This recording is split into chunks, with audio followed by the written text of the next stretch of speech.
Since we are talking about drugs, I want to bring up the next article. Okay. This is something else that I don't see anybody talking about. And as they demonize our black men, our black children, our black people, black women too, because black mothers, as they're sitting there talking about how there are drugs and then prosecuting them for the drugs that you gave them. Let's talk about this one. And this article, I'm not gonna lie to you, this one was a hard one to get up here. It takes forever to load, and I just feel like it's because of the subject matter that they make it so hard for you to read. Okay, but we gonna get into it today, honey. The drugs young bankers use to get through the day and night. As Mark Morin was facing another 90-hour work week as an investment banking intern at Credit Suisse in New York, he knew he needed help to survive the rest of the summer. His colleagues gave him a tip: visit a Wall Street health clinic. A Wall Street health clinic, and tell the staff he had trouble focusing. Okay. Ahead of his first appointment, he filled out a 5-minute questionnaire. 5 minutes. One of the questions asked if he had trouble staying organized. Another, if he procrastinated. He met with a clinician who said his answer suggested he had attention deficit hyperactivity disorder. He left with the prescription for Adderall. So, I'm going to ask a question. Wouldn't that be a criminal organization? Because he visited a Wall Street health clinic. It was a health clinic on Wall Street. So that was part of the company that he was working for. And their doctor gave him illegal drugs with the prescription. I want y'all to think about that as they prosecute rappers for all types of, these criminal organization or RICO charges. Okay, let's keep going. No matter that a family member, a psychologist, didn't think Moran had ADHD, he found that when he took Adderall, he could keep working for hours and was able to be interested in some of the mundane tasks required for a young investment banker, such as aligning corporate logos on a PowerPoint or formatting cells in Microsoft Excel. He also wanted to show his bosses he was a hard worker and eventually secure a lucrative full-time job offer finishing graduate school. Okay, they gave me a script, and within months I was hooked, said Moran, now 33 years old and running his own investor relations firm. He's also a provocative personality on social media, commenting on finance, politics, and culture, including prescription drug use. You become dependent on it to work. These days, drugs are more a tool. So when they was locking black people up, let me be more specific. When Biden created the laws in his name to lock black people up, for using drugs, for selling drugs, some of them for the rest of their lives. Now, people working on Wall Street are using drugs as a tool and not being prosecuted. These drugs are more a tool to optimize performance on the job, especially for entry-level bankers at the end. And they're on drugs while doing this work. There's no drug testing. Especially for entry-level bankers at the analysis and associate level who work long, tedious hours, fiercely compete for higher-level jobs with big pays. Prescriptions for stimulants, such as Adderall and other ADHD drugs, have become more commonplace. Jonah Frey, who worked as an investment banker in healthcare for Wells Fargo in San Francisco, said one colleague would sometimes snort lines of crushed up Adderall pills from his desk in the bullpen in front of everybody. The common area where junior bankers sit and work together. Nobody blinked an eye. Y'all don't find that strange? Others use nicotine pouches such as Zen to excess or consume energy drinks. One banker who worked in Houston between 2017 and 2019 described his colleagues drinking as monster bombs, an extra-strength 5-hour energy shot dropped into a glass filled with Monster Energy, chugged in one go. Ooh. The caffeine payload was the equivalent of nearly 5 cups of coffee at once. First of all, that sounds terrible. And second of all, my God, your heart. Like, I'm not sure. I'm shocked that there are more of them just like passing out. Like, what? And I'm sure they're doing other things on top of it, like cocaine. The feeling, because if you snorting up Adderall at the desk, cocaine is what you accustomed to snorting things up your nose. The feeling that jobs can't be done with stimulant comes as Wall Street is under fire for pushing junior bankers to take on more dangerous workloads. A Wall Street Journal investigation in August about Bank of America's treatment of young bankers put a spotlight on long hours that violate its policies because of health problems. One junior banker died in May after putting in over 100 hours a week for about a month to finish work on a $2 billion acquisition. After the article's publication, Bank of America and the wider industry said they would crack down on overwork. Morgan Stanley, for example, now asks junior bankers to report their hours and will intervene in some cases, not all, to make sure they don't go over 80 hours a week. Okay, I wanted to skip down to this. Most banks mentioned in this article either declined to comment or didn't respond for requests for comment. Why aren't they being investigated? Don't y'all find that weird? That would be a criminal institution. That on top of all the other criminal things that they do that don't have nothing to do with drugs. All right, we're going to go down a little bit more. Around 14 million people have prescriptions for ADHD medication at the end of 2022, up from 26% from 2012, according to the numbers provided by the Justice Department by pharmaceutical data firm Equiva. Easier access to the drugs through online health services has driven that's another thing. If online health services are pumping drugs into people, how come they're not being investigated? Has driven surge in new prescriptions, particularly among adults. First-time Adderall prescriptions increased 27%. Look, they already got whatchamacallit. How come they're not being investigated? Because little rappers are being investigated every single day. These people are killing people too. Or I don't know if the rappers are killing people, but they're being accused of killing people. But this is confirmed. These drugs are killing people. This is a fact. Why aren't they? I don't like the double standards. If you want to prosecute everybody for doing something bad, okay, no problem. But don't let some people get through it and some people don't. That's not right. Other people getting special circumstances and privilege. First-time Adderall prescriptions increased 27% for people aged 30 to 44 in 2024, from 2021, according to medical insights from Truveta. Adderall and Vyvanse, another commonly prescribed ADHD drug, are classified as Schedule II drugs, on par with cocaine and opiates. So again, why aren't they being regulated and investigated like any other? Like if it was some rappers, why aren't they being investigated? Is it because it's Wall Street? Abuse can cause frantic behavior and heart problems. Samuel Glazer, a New York psychiatrist who counsels high-powered bankers working on Wall Street, said the long-term effects of drugs such as Adderall haven't been adequately studied, and they can often be gateways to more dangerous substances. He said he has had clients come in after they tried to buy pills from a drug dealer because they ran out of their monthly prescription. He said the immense financial rewards of working on Wall Street, their starting bankers' salaries can reach $200,000, can push people to use drugs to improve their performance, saying the only way to work these hours is the only way to work these hours is if you are really, really driven to perform. So here's my thing.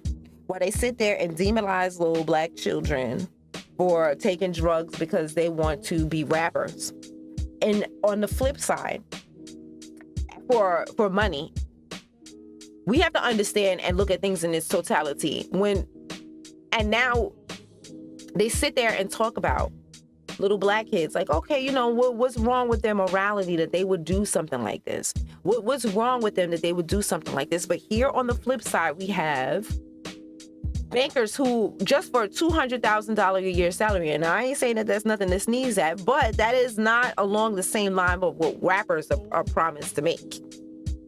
Rappers are promised to make millions, so they can fake or you know what I'm saying, start in drugs and everything, so because they're promised to make millions. So these people are only promised to make $200,000, and they were still doing drugs just so they can make that $200,000. But people want to sit there and talk out their neck about little black children who, look,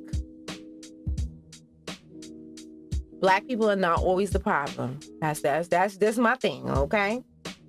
That's what I'm trying to say. You put that kind of opportunity in front of any group. Look. Now I just showed you the Indians who come over here, or the, what do you call them? Asian Indians? I don't know. From India. Same thing. Given the opportunity to come over here, going to a prestigious school. Rutgers is a good school. You know what I'm saying? The name is really good. That name rings bells. Over here to do that, and what's he doing? The head of a drug ring for a bunch of kids near a school. So we're gonna keep going. He said he worried that the destigmatization of amphetamines in a work setting will lead to lifelong dependencies. So this as they stigmatize black people, there are destigmatization of amphetamines in the work setting. Many of my patients think about stimulants just as they were thinking about taking multivitamins or dietary supplements, but they are a Schedule II drug on the same level as opium. We see how they treat black people over weed. Well, how they used to. Even now. And it's supposed to be legal. He said this is much more casual than opiates were 20 years ago. Boutique clinics such as New York Trifecta Health. Now look how they got the name of this place, so they know where it is. New York's Trifecta Health, used by Moran and the telehealth sites that boomed during the pandemic, has eased access to ADHD drugs, so they know who did it. This is not like a question. Hi, gentlemen. Hi, Miss Lady. Hi, Minnie B. They know. Edward Fruitman, a psychiatrist who owns and operates Trifecta, said 50% of his clientele come from Wall Street. He said they turn to him because they say their high-octane jobs are nearly impossible to do unassisted. There is a limit to what a human being can really produce and do, he said, adding that the difficulties at work could be a sign of untreated ADHD. Oh, look at that. They got all of these excuses on why they have to take drugs. Black people do not get that kind of treatment. Trifecta doesn't take insurance, okay? So patients pay $350 for an initial consultation and over $240 every month thereafter. So they are caking, okay? After the pandemic started, Trifecta began to offer telehealth services. Fruitman also operates a plastic surgery business, offering Botox, filler, and facelifts, and a psychiatric practice that includes addiction counseling. So he gets you addicted to drugs and then gets you counseling. Oh. Moran visited the clinic from 2016 to 2019, spending over $5,000. He eventually switched drugs to Vyvanse instead of Adderall, and his prescription steadily increased to 70 milligrams a day. He said he was told it was normal to increase dosages as users developed a tolerance to the drug. At first, he visited once a month to get his prescription refilled, but he said eventually he wasn't required to. During his final visit, a physician's assistant offered to keep his prescription at 70 milligrams of Vyvanse, the maximum daily dosage of the drug, and added on 20 milligrams a day of Adderall. He didn't agree to the new regimen and stopped going to the clinic about a week later. By that time, he had a job at a boutique investment bank, Centerview Partners of New York. He had stayed at the office preparing a pitch deck for a client till 5 a.m., went home, changed clothes, and then decided to go back to work around 9 a.m. for a meeting with the client, taking Vyvanse on the way in. Later that morning, while tinkering with a financial model, he began having heart palpitations that felt like he had just sprinted an 800-meter race, except I was on Microsoft Excel instead of the track. That's when I knew I needed to stop. So again, here we have whole organizations. We got the telemarket or what do you call it? The telemedic, the telemedic company that's giving people meds over the phone or over Zoom or whatever. We got Wall Street who's sitting there allowing their people to sit there and snort drugs right on the desk in front of everybody. We got the Wall Street, the staff members sending the other staff, their other employees, to their clinics, their own clinics that they fund and they run in their institutions to then prescribe the drugs. Are y'all understanding what I'm saying here? Where are all the charges? This is extensive. This is a network. This is a network. This is a RICO charge. Not only are there no charges for this extensive organization of drug use and prescriptions, they're not even talking about it in the news.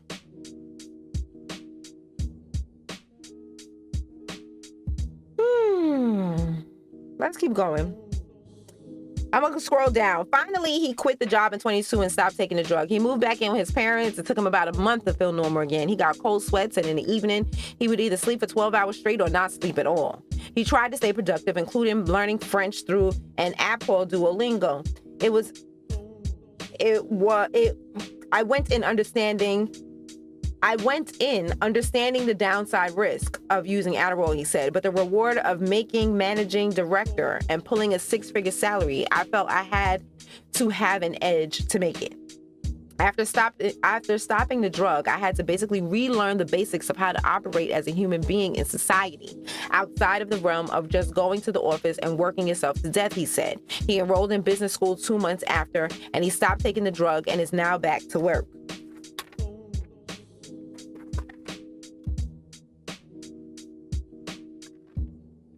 So hold on. Zen. So let's talk about the Zen. So Zen is these little pouches, I guess, that let me show you the picture. This is Zen. It's like little pouches they put in under their, like in here, under the lip, under the skin right there, next to the gum. And it gives you nicotine, I'm guessing. So let's read what it's saying now. Zen, a product of a Swedish match, which is owned by Philip Morris International, the cigarette makers, comes in a hockey puck-sized container of about 15 pouches. A user places one between the lip and the gum line. Some bankers say they have seen colleagues use so many Zen pouches in a day. They ingest about the same amount as nicotine as if they would by smoking a pack of cigarettes or more.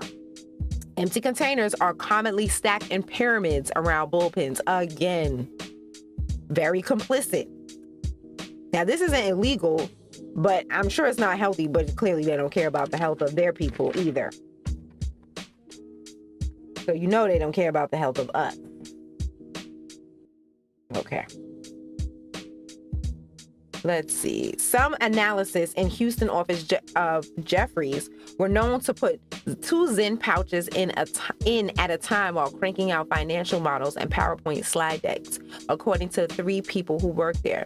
They said Zen helped bankers cope with a major spike in hours this year, when they would work until 4 a.m. for days in a row on big deals such as the $26 billion merger of Diamondback Energy and Endeavor Energy. The product often sells out online and in retail stores, including at shops near investment banks. In Manhattan, Smiler Deli across the street from Jeffries typically sells out of Zen a few days after getting its twice-weekly shipment of nearly 100 containers, a cashier said. The store had a bag of competitor brands behind the counter to offer to customers who need a fix as it waited for the next delivery. Gracious. Let's skip down. One former banker said he started taking Adderall while working at the Guggenheim. I just wanted to read some of these places where these people work. One former banker said he started taking Adderall while working at Guggenheim Partners in New York between 2017 and 2019. After realizing that many others were on it at the office, there were pill bottles everywhere. So this is not some hidden thing that people going into the bathroom and they doing it underneath their desk. You know what I'm saying? They going in the stalls, they doing it on the toilet. No. This is out in front of everybody. This is well known. I just want to remind you. I know I keep saying it over and over, but I hope y'all getting it. The man said they would crush up the Adderall right there on the desk in front of everybody. The man said that when he told them that he bored, he don't like doing these spreadsheets all the time. They told him go down to the clinic downstairs that the company provided. And the doctors that the company provided would give him a prescription for this medication. Not medication, for drugs, or Schedule II drugs. It's on the same level as opioids.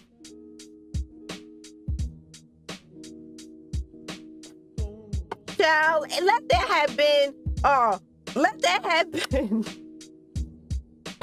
let me see, let that have been No Limit Records. Let that have been, any black record. Let that have been Motown. Let that have been Death Row. Let that, can I go on? Where they sitting there snorting right there on the desk in front of everybody. They got doctors on the payroll. All that had been that. How many of them would have been in handcuffs a long time ago? I wouldn't even be sitting here talking about it because it had been happened already. Because these were, the record labels that was popping in the 90s. So they would have been happened already. But so not only have, like I said, they're not arresting these people, they're not doing that, they're not investigating these people. People writing whole articles naming names.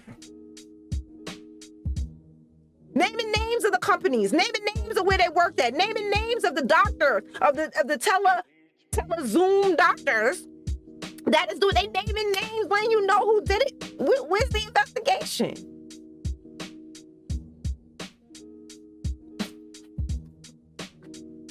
I'm just here to read the news that nobody else is talking about. Okay? Like I said before, there are other news that I see people cover, and there's so many people reading different things like news now. And there's a lot of people that I really like. So I don't feel the need to go over every story that I seen other people. If you cover it good, what I'm gonna talk about it for? You didn't already did it. I'm gonna repeat what you said? No. I'm here to bring you some stuff that slipped through the cracks that nobody's talking about, and I think it's very interesting. I think we need to know. So let's keep going. Okay, a banker at Wells Fargo says he takes 50. No, let's read that Guggenheim Partners again because I want that name to sizzle in your spirit.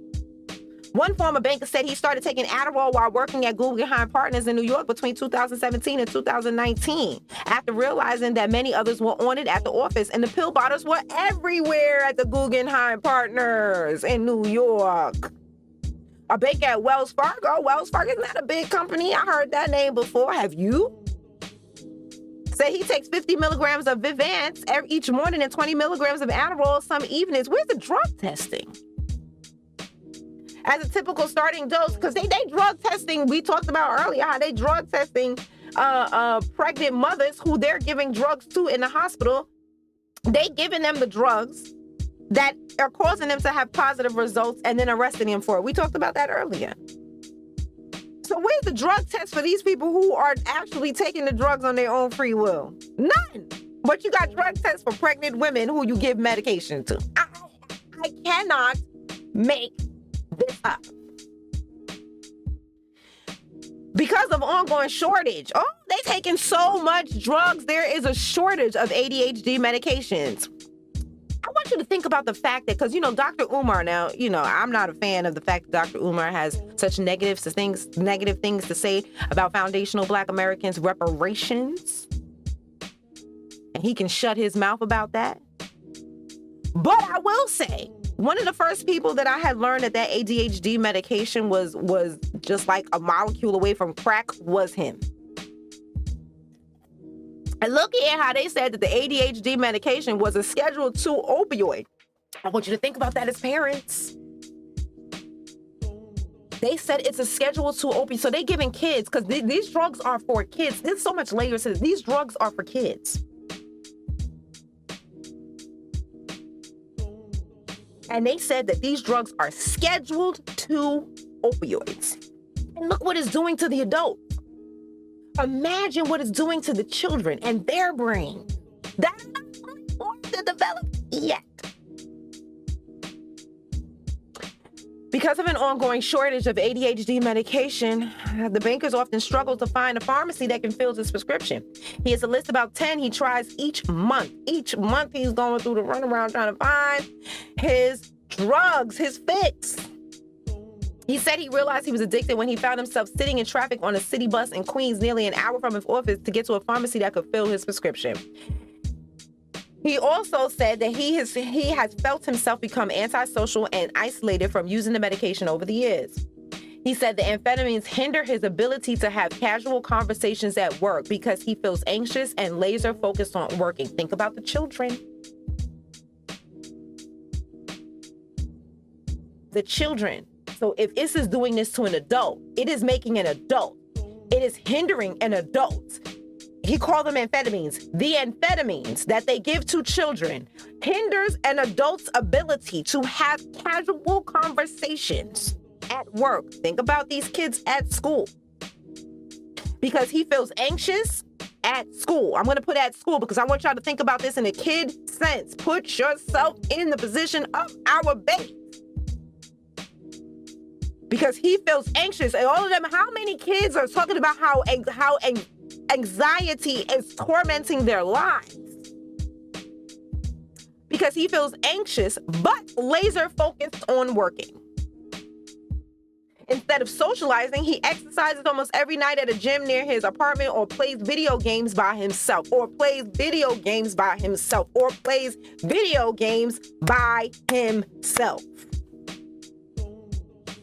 He said the drugs make him feel robotic and highly transactional. I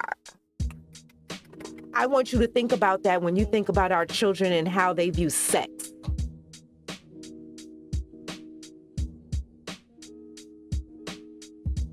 We are living in a highly transactional sexual atmosphere right now. How much of it is caused by the drugs?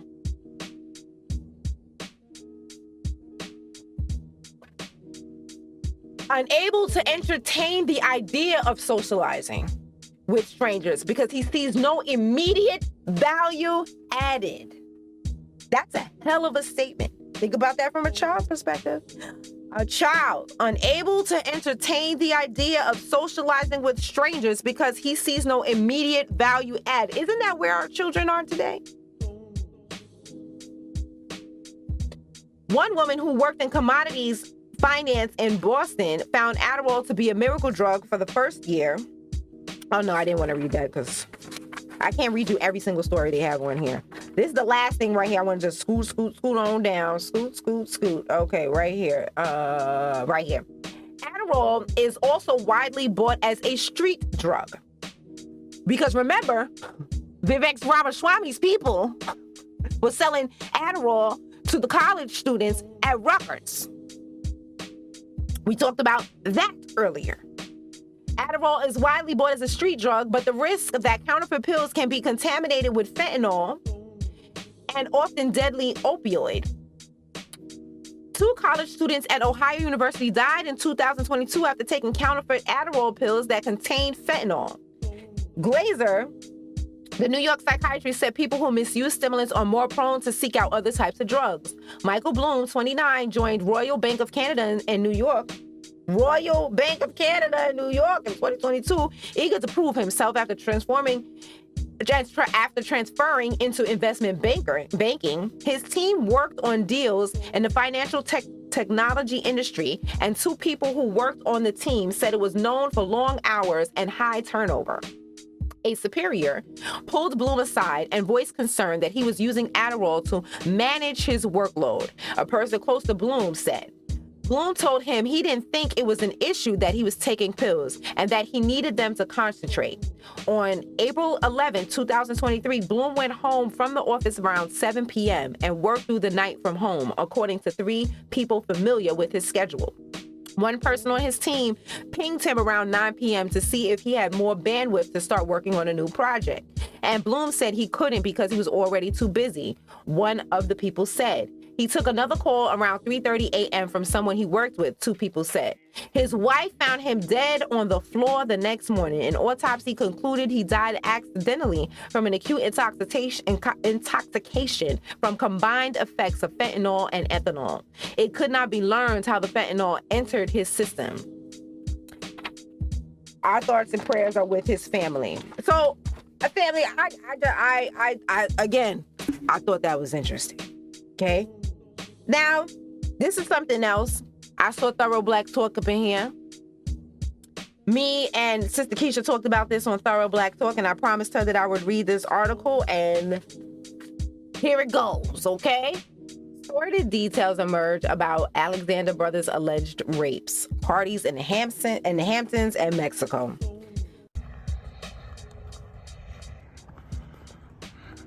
Hey, fam. Tap in with your boy. Let's get us back together, man. I know we can do it. It's your boy Omeezy. Did good?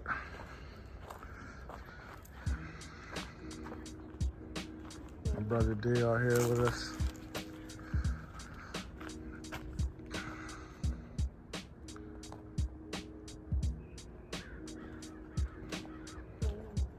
Everything. Beautiful place, man. It's a beautiful place. Yeah, don't worry about the Red Cross. Donate to them. And if you look at my Twitter, let's go to my Twitter at @DeWanB. I have my people I want y'all to donate to. I've been posting the links all day. Go to my Twitter. I got the links up to my boy Derek, my boy Tay. These people lost their houses, they lost everything. Everything that they know, gone. Please donate to them, please. If it ain't nothing but $5,